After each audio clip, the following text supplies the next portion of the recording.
सत्य धर्म चक्र कुंडलिनी शक्ती जागृत. सदरील कल्की कथा कसल्याही प्रकारे हिंसेचे समर्थन करीत नाही.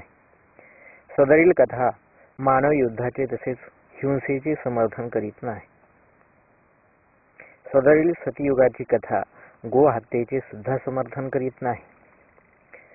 सतीशाने कल्की भगवानास प्रश्न विचारला, हे कल्की भगवाना, कृपया मला कुंडलिनी शक्ती कशी जागृत करतात याविषयी सांगावे. कल्की अवताराने उत्तर दिले, हे माझ्या भक्ता, तू मला कुंडलिनी शक्ती कशी जागृत करावी हा प्रश्न विचारला आहेस.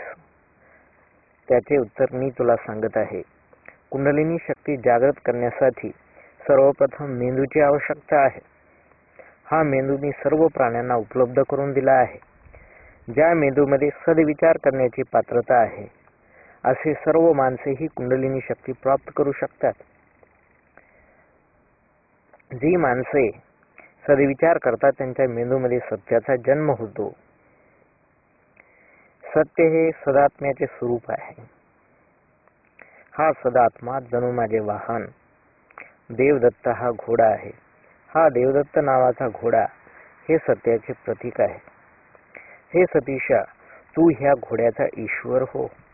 तुझ्या सत्यरूपी घोड्यावर स्वार होण्यासाठी मी इथे प्रकट झालेलो आहे.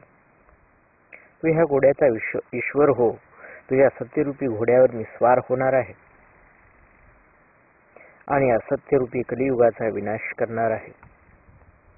जेव्हा माणसाच्या मेंदूमध्ये सत्य विचार प्रकट होतात तेव्हा प्रत्यक्ष परमात्मा जो महासत्य आणि पूर्ण सत्य आहे त्याचे आणि तुझे मिलन होत असते. मेंदूमधील सत्याचे जेव्हा सदाशिवाशी मिलन होते तेव्हा मेंदूमधील सत्य धर्म चक्र ह्या प्रथम कुंडलिनी शक्तीचे जागृतीकरण होत असते.